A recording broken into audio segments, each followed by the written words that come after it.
Then, having gone to the world systems of the 10 directions, the Bodhisattva, the great being Sarvasura, honored all the Buddhas and informed the Bodhisattvas.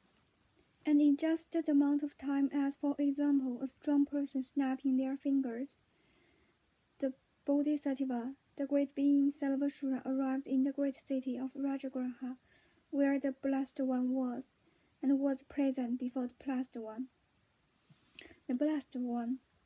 Then the Brahmins, heretical practitioners of other directions, wandering mendicants, and naked ascetics, also gathered.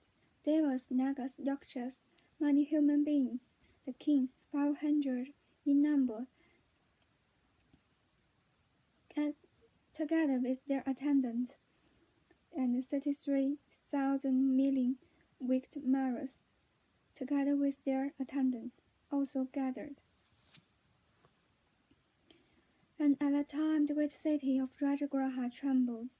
A shower of celestial sandalwood power rained down on the world system in the 10 directions, and a shower of celestial flowers also rained down and remained in the towering palace at the level of the topknot on the crown of the Blessed One's head. At that time Indra, the Lord of Devas, wielded a sudden bolt in the presence of the Tathagata. Then at the time from the 4 directions, 4 massive winds stirred up the earth. After they raised up, they carried off the garbage, sweepings, and dust from the great city of Rajagraha. A shower of fragrant water rained down on the world system of the 10 directions. A shower of upala flowers, lotus, kunda flowers, and white lotuses rained down on the world system of the 10 directions, and they all remained as flower canopies above the heads of all those scented beings. 84,000 towering palaces remained motionless in the space about the crown of the head of the Tathagata. Within 84,000 towering palaces, there rose 84,000 thrones, made of the 7 precious substances. On all of those thrones, Tathagatas are seated and teach the Dharma. Then this galaxy of forbidding world system trembled in 6 ways.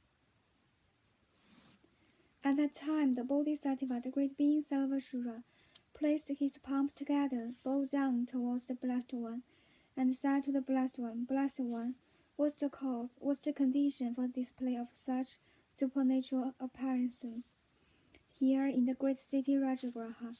The Blessed One said, it is as follows. To make an analogy, a king robbed the head of some unstable man, wild, full of ego grasping, full of selfish grasping at things as his own, and also poverty-stricken. That man went up to the king's gate. Once he arrived there, he instantly wished to enter inside the palace of the king, and that the king's minister and the retinue seized him and beat him in many ways. Then at the moment the king heard that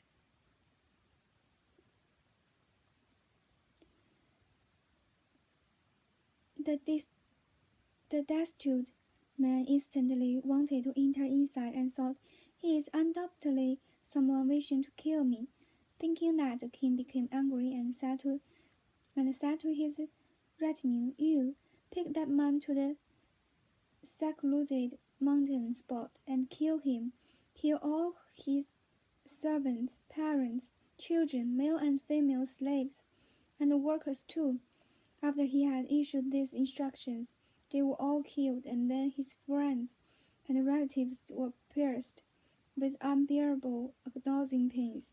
In the same way too, as soon as Tathagata Arhat, perfect and complete Buddha, explains the Dharma, just like arrogant person, childish ordinary individuals also, with respect to the Tathagata, set up the form, color, marks, and shape as identifying things, and think it is the body of the Tathagata. Then after they have heard many Dharma teachings, they fall into exception, arrogance, and speak all kinds of nonsense, overcome by ego grasping and selfish grasping at things as their own. They do not themselves listen to this sort of Dharma, nor do they proclaim it. Even when someone is explaining a sutra or a verse, or as little as just an analogy, they say, "We ourselves know," and they do not retain it, nor do they lend their ears to listen.